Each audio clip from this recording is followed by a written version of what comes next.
नमस्कार दोस्तों, कैसे हो आप सभी। जैसा कि हमने आपको पिछली वीडियो में बताया था कि हम एक इम्पोर्टेंट एग्रीकल्चरल इंस्टीट्यूट सीरीज़ ला रहे हैं।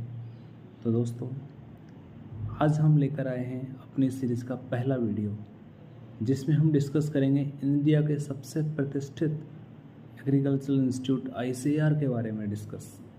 ICAR वो इंस्टीट्यूट है जो कि इंडिया में होने वाली सभी एग्रीकल्चरल एक्टिविटीज़ को मॉनिटर करता है। तो दोस्तों, चलिए आगे बात करते हैं इस इंस्टीट्यूट के बारे में।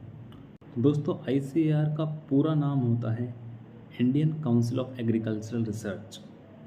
दोस्तों, इसकी जो डिटेल्स हैं उनको हमने मेनली 3 पार्ट्स में डिवाइड किया है, जिससे कि उसको समझने में आसानी हो। फर्स्ट पार्ट जो है उसमें अब बात करेंगे इसके एस्टेब्लिशमेंट की, कब इसका एस्टेब्लिशमेंट हुआ और कहाँ पर हुआ। सेकंड, हम बात करेंगे इस इंस्टीट्यूट के फंक्शंस की, इंस्टीट्यूट के कार्य क्या हैं। देन हम बात करेंगे इस इंस्टीट्यूट के कुछ हिडन फैक्ट्स की, जो हम सबको जानने ज़रूरी हैं। तो दोस्तों, बात करें ICAR के इस्टेब्लिशमेंट की, तो ईयर 1926 में एक कमीशन आया जिसका नाम था रॉयल कमीशन ऑन एग्रीकल्चर। और इस कमीशन के जो हेड थे वो थे लॉर्ड लायनलिथगो। दोस्तों, इस रॉयल कमीशन ने अपनी एक रिपोर्ट बनाई और 1928 में उस रिपोर्ट को सबमिट किया। दोस्तों, इस रिपोर्ट के अंदर मेंशन किया गया था कि इंडिया में एक ऐसा इंस्टीट्यूट हो जो इंडिया में होने वाली सभी एग्रीकल्चरल एक्टिविटीज़ को प्रमोट करे और उन्हें एक डायरेक्शन दे। दोस्तों, इसी आधार पर 16 जुलाई 1929 के अंदर द सोसाइटीज़ रजिस्ट्रेशन एक्ट 1860 के अंडर ICAR की स्थापना की गई नई दिल्ली के अंदर। तो दोस्तों, शुरुआत में इसका जो नाम था वो था imperial council of agricultural research. बाद में साल 1946 में मिस्टर जोगेंद्र सिंह की प्रेसिडेंटशिप में दोस्तों इस इंस्टीट्यूट का नाम बदलकर Indian council of agricultural research कर दिया गया।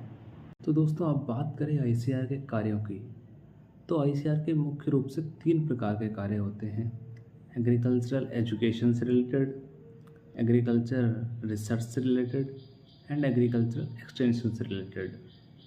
और एग्रीकल्चर एजुकेशन से रिलेटेड कार्यों की हम बात करें तो जैसे कि नई कोई एजुकेशन पॉलिसी बनाना, एग्रीकल्चर के अंदर नए कोर्सेज लॉन्च करना, जैसे कि हाल ही में नेचुरल फार्मिंग और ऑर्गेनिक फार्मिंग के अंदर एक नया कोर्स लॉन्च किया गया था बैचलर डिग्री के लिए।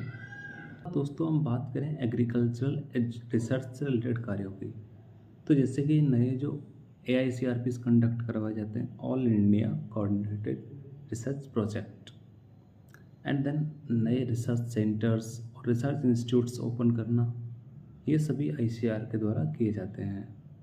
देन हम बात करें एग्रीकल्चरल एक्सटेंशन से रिलेटेड कार्यों की, तो इसके अंदर दोस्तों एग्रीकल्चर के अंदर जो भी नए नए टेक्निक्स गवर्नमेंट के द्वारा जो स्कीम चलाई जाती हैं या फिर कोई नए नए जो इनोवेशंस स्टार्टअप्स स्टार्ट होते हैं, उनको ग्राउंड लेवल तक किसानों के पास, लोगों के पास पहुंचाना। तो ये है दोस्तों ICAR के एक्सटेंशन से रिलेटेड मुख्य कार्य है। दोस्तों, अब हम बात करते हैं ICAR के कुछ इंपॉर्टेंट डेटाज की, जिनको बार बार कॉम्पिटिटिव एग्जाम में पूछा जाता है। दोस्तों, हम बात करते हैं कि ICAR में 2 इम्पोर्टेंट पोस्ट होती है। एक तो होती है ICAR प्रेसिडेंट एंड देन होती है ICAR डायरेक्टर जनरल, DG जिसको कहते हैं अपन, जिनको हम ऑफिशियल साइट पे भी देख सकते हैं ICAR की।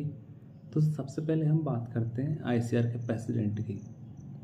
दोस्तों, आपको सबसे पहले ये जानना जरूरी है कि ICAR का प्रेसिडेंट होता कौन है।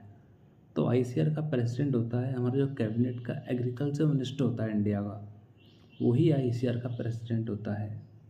अब हम बात करें कि सबसे पहले ICAR का प्रेसिडेंट कौन था, अभी करंट में कौन है, तो सबसे पहले जो ICAR प्रेसिडेंट बने थे वो थे डॉक्टर मोहम्मद हबीबुल्लाह, और वर्तमान में जो ICAR प्रेसिडेंट हैं वो है मिस्टर शिवराज सिंह चौहान, जो कि हमारे मध्य प्रदेश से आते हैं।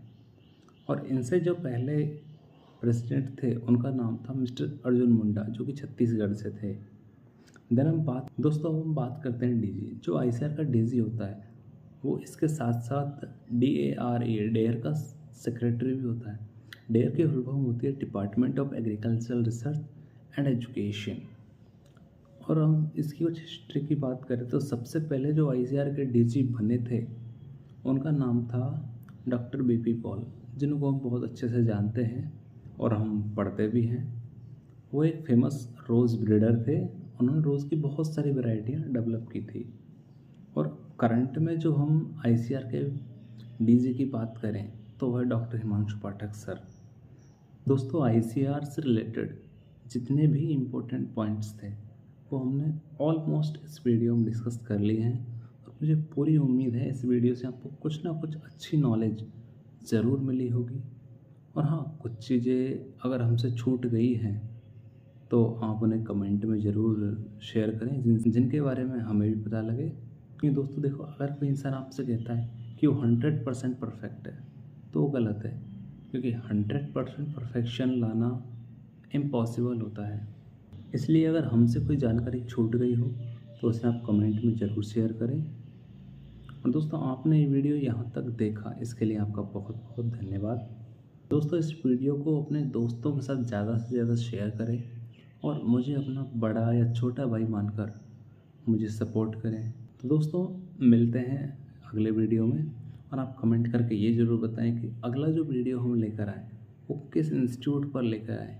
आपको किस इंस्टीट्यूट के बारे में अधिक जानकारी चाहिए तो हम उसी इंस्टीट्यूट पर अगली वीडियो लेकर आएंगे। दोस्तों, जब तक अगली वीडियो आती है तब तक के लिए टेक केयर। राम राम।